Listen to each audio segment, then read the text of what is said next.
Баршаңызға сәлем. Бүгін сіздерге өте пайдалы, жеңіл, дәмді, дәрумендерге толы асқабақтан сорпа рецептісін ұсынамын.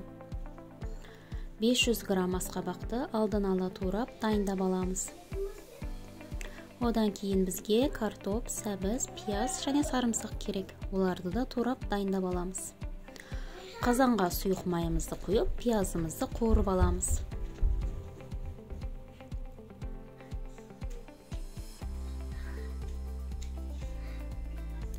Кезекпен барлығын салып, қуырып аламыз.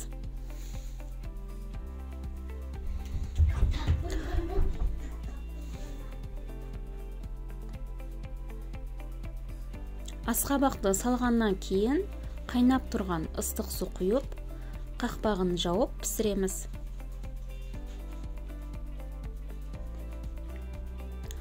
Толықтай піскеннен кейін блендермен езіп аламыз.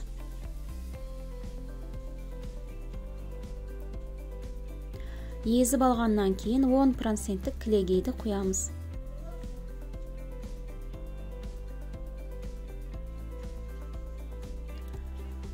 Тұз, қара бұрыш, қызыл бұрыш саламыз.